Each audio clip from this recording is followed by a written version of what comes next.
Ahoy there folks, I'm Captain Benzie and welcome back to another Catskull Academy lesson for EVE Online. Today's video is going to be a little bit shorter and more specific than perhaps some of the other lessons I've put out in the past. We're going to be looking at how to set up and use a perch for exploration. This is a vital skill, I would argue, for any explorer operating in more dangerous areas of space, like wormholes, for example. It's very simple, very easy, and we're going to show you why this is important and how to do it. If you do enjoy this video, please let me know, hit like, drop a comment down below, and if you want to go the extra mile to help support this channel, please do check out my Patreon page, my Redbubble merchandise store, or even my PayPal tip jar. It really means the world for every little bit that helps support the channel.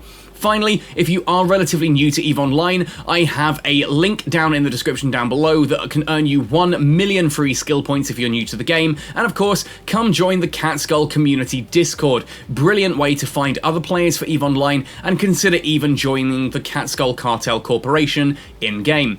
All that said and done then, let's jump right in to talking about perches.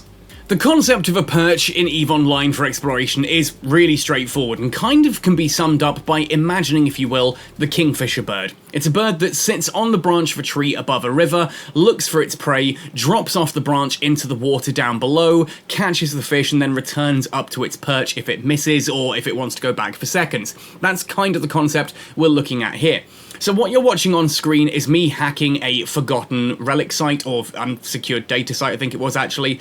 Once I have looted a cargo container here, you'll see that what I do, rather than slow boating across to the next cargo container, is I actually warp back away from the cargo container to a little bookmark that I've created right on the edge of this site.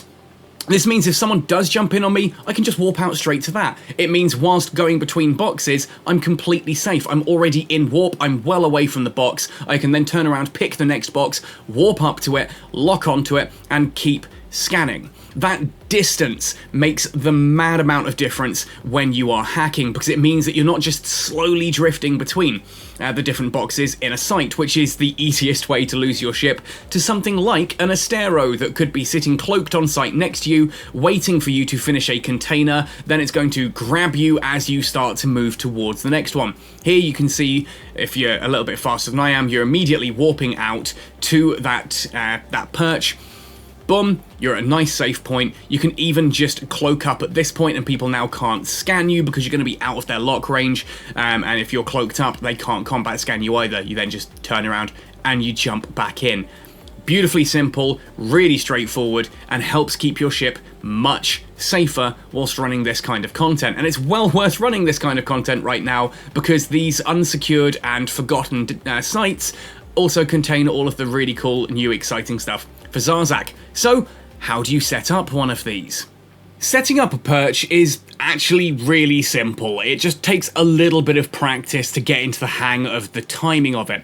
Once you have scanned down a new site, like here you can see, I've got my new location already sorted. We can now warp to this. I'm going to right click this, warp to within, usually I go for 100, and I press Ctrl and B to open up my bookmarks, create a bookmark called Perch, and as you warp, watch the distance to warp tunnel destination.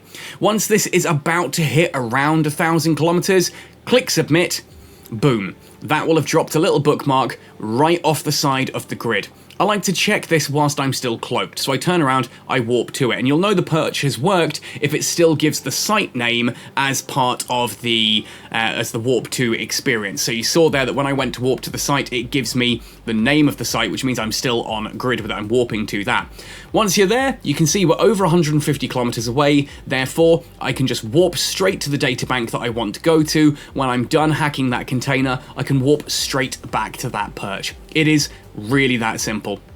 Anyway folks, that is literally everything I wanted to talk about today. How to set up a perch, why it's important, and hopefully get you a little bit safer whilst hacking and exploring. It's such a simple way of doing things and it really makes the difference. It makes you much harder to catch. Obviously you are still going to need to twin this with active D-scan usage. If you're watching the bottom left there, you can see I'm hitting the V key every few seconds to the point that I've actually worn out the V key on my old laptop, so I had to buy an external keyboard. I now use an external keyboard, and I'm pretty sure the V key is going to be the first one to go. I'm actually thinking of getting myself a little pedal to put under the table and setting that up to essentially map just for D-scan. We'll see how that goes.